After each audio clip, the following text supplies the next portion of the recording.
السلام علیکم ورحمۃ اللہ وبرکاتہ۔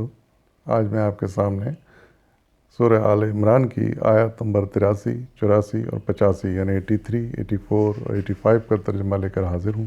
سماعت فرمائیے۔ اعوذ باللہ من الشیطان الرجیم، بسم اللہ الرحمن الرحیم۔ اب کیا یہ لوگ اللہ کی اطاعت کا طریقہ یعنی دین اللہ کو چھوڑ کر کوئی اور طریقہ چاہتے ہیں؟ حالانکہ آسمان و زمین کی ساری چیزیں چاروں ناچار اللہ کی تابع و فرمان یعنی مسلم ہے، اور اسی کی طرف سب کو پلٹنا ہے۔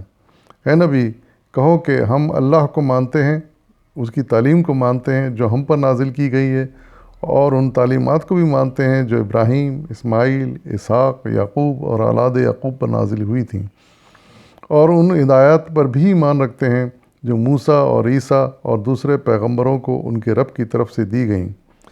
ہم ان کے درمیان فرق نہیں کرتے، اور ہم اللہ کے تابع فرمان یعنی مسلم ہیں۔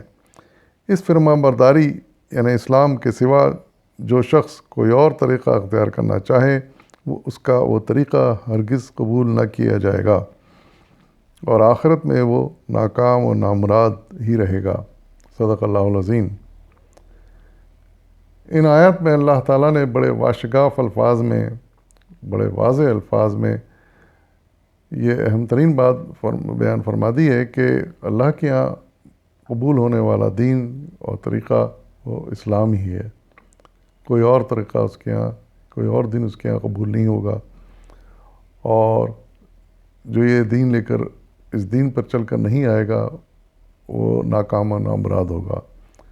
دوسری اہم ترین بات جو بیان فرمائی ہے، اور بلکہ رسول اللہ صلی اللہ علیہ وسلم کو اس کا حکم دیا گیا ہے کہ اعلان کر دو کہ ہم اس تعلیمات پر بھی قائم ہیں اور ان کو بھی مانتے ہیں جو اللہ کی طرف سے ہم پہ نازل کی گئی، اور ان کو کہہ دو، سب کو کہہ دو کہ ہم باقی رسولوں کے جن کے نام لے کر یہاں ارشاد فرمایا گیا کہ ہم ان سب کی تعلیمات کو بھی مانتے ہیں جو ان پر نازل کی گئیں، اور ظاہر ہے کہ وہ سب تعلیمات اسلامی ہی کی تھیں، اور اسی کے پر عمل کرنے کو ان کو کہا گیا تھا۔ یہ اور بات ہے کہ بعد میں تحریفات ہو گئیں، تبدیلیاں ہو گئیں، اور اصل تعلیمات کو چھوڑ کر لوگوں نے کچھ اور چیزوں پر عمل کرنا شروع کر دیا، لیکن اللہ تعالیٰ نے آخر میں یہ بات واضح فرما دی کہ اس طرح کا کوئی عمل قابل قبول نہیں ہوگا اللہ کے ہاں، اور پسندیدہ عمل وہی ہوگا جو خالص پہلے کے پیغمبروں کو بھی دیا گیا اور خالص رسول اللہ صلی اللہ علیہ وسلم کو بذریعہ قرآن دیا گیا۔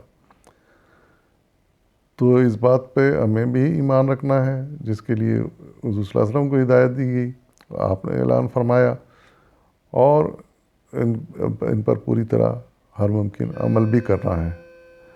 آخر دعوانا الحمدللہ رب العالمین۔